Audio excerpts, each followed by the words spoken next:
Behind me is Halligan Hall, home of DRMI, Defense Resource Management Institute.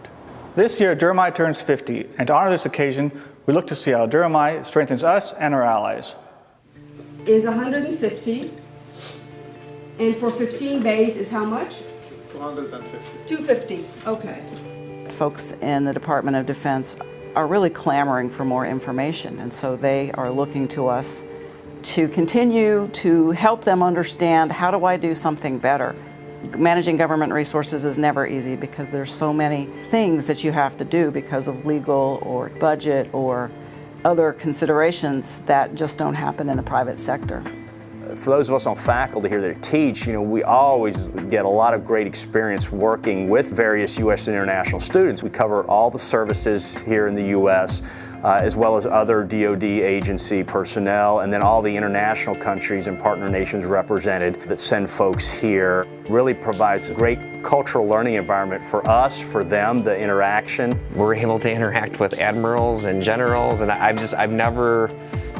was something I never expected coming out of graduate school, to be able to do stuff like that. DRMI is very unique. It's much different than really any academic institution I've ever been involved with.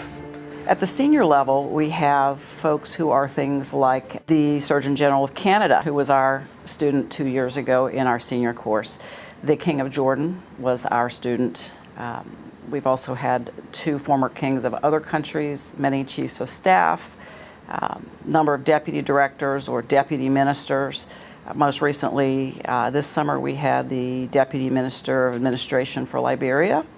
So we've had a number of folks whose political, economic, and other influence would be fairly large, particularly in their own countries, but also as part of the U.S. Security Cooperation Mission. These are opportunities for the U.S. and for students from other countries to work together and to have contacts when they go back to their more influential positions, to have somebody to pick up the phone and call or talk to, and we hope do a better job of getting along in the world.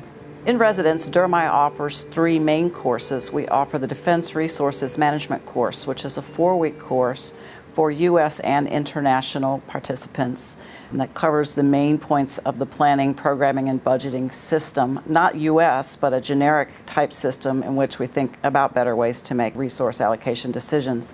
We also offer a 10-week International Defense Management course for international students. We have an occasional U.S. student, but generally they're all international. This is an expanded version of the 4-week course that fills out some of the material on things like human resources and logistics in order to give internationals a little bit more time practicing and talking about some of the concepts. And then once a year, we have the Senior International Defense Management class, which is a flag and equivalent senior civilian level course. This is a more strategic level look at resource allocation. We also offer 1-week and 2-week courses, domestic and specialized topics. We have 4 or 5 active duty faculty, a number of people who served in the military who are now lecturers or senior lecturers. Also have civilians who serve in those roles. And then we have academic PhD faculty, and each of these groups brings something different to DRMI, something valuable that helps us have a culture where I think what we bring is the best of academics, the best of current operations, and the best of sort of practical professional knowledge.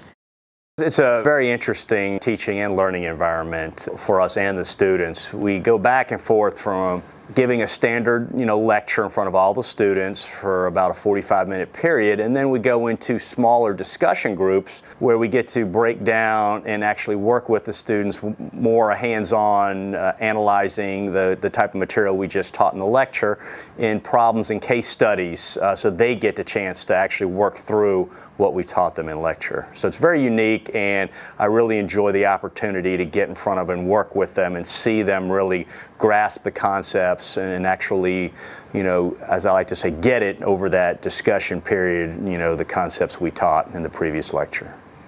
We're a close-knit community here. The relationship in the classroom builds upon that, and so it isn't just the time here. A lot of times I'll have them contact me even after classes are done. As long as I think anybody remember, we have gone to locations in the U.S. and out, mostly out, as part of the defense security cooperation programs that the United States offers to teach anything from a 2 or 3 day workshop to a 2-week mobile international defense management course. This generally is to foreign nationals. Sometimes it's regional, often it's just country specific, and it can be anywhere from 20 to 40 plus students who come in to get a very concentrated experience in defense resources management. I've definitely had a few mobile courses under my belt. This past year I went to Jordan.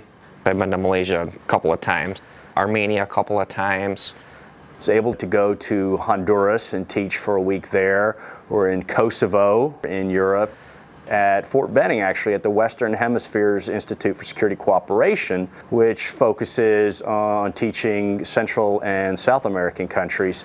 Challenging part of that is all those are taught in other languages, so we end up having to do a lot of translations, the use of interpreters, because most of us don't speak the language that we're actually teaching in, so that actually adds a challenging dynamic to the instruction and getting points across. But that said, it's a very unique opportunity, and you can see the impact that we have in a lot of these countries. To be able to interact with the people, even when you're not in the classroom, being able to just take in their culture and experience things that you never had before, and then to help build relationships with their military and show them the best practices to use to help them build up their DoD infrastructure or program.